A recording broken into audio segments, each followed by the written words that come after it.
Minsan may guys, may na-realize ako. Kasi sinasabi ni Chichester, huwag kayo maniwala doon kasi makasarili yun si Chichester. Tignan mo dapat, kasi sinasabi niya, unahin mo daw yung sarili mo, di ba? Lalo sa mga OFW. Hindi. Dapat unahin mo yung iba. Dapat yun unang mong gawin. Tumulong ka muna sa iba bago mo tulungan yung sarili mo. Bakit? Bakit?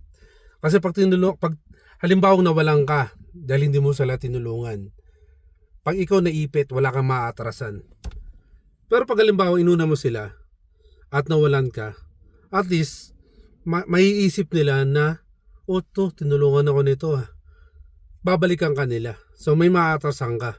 Kaya dapat unahin mo muna yung ibang tao bago yung sarili mo. At saka ano yun, 'di ba? Ano yun? Parang ang bait mo nun, 'di ba? Kasi tutulungan mo yung ibang tao, pagtingin nila.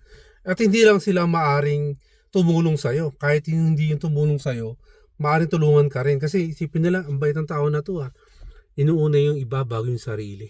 Halimbawa, gusto mo bumili ng sapatos. Siyempre, inisip mo wala kang gagamitin. Hindi, gawin mo.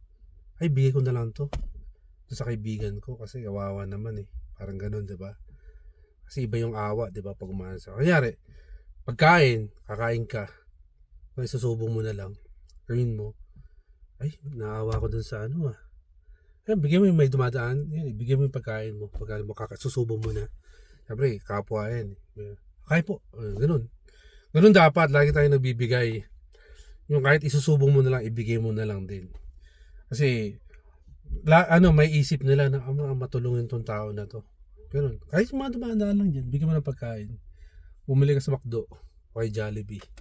Bigyan mo. Para at least, nakikita nila sa'yo na isa kang mabuting tao. Ganun.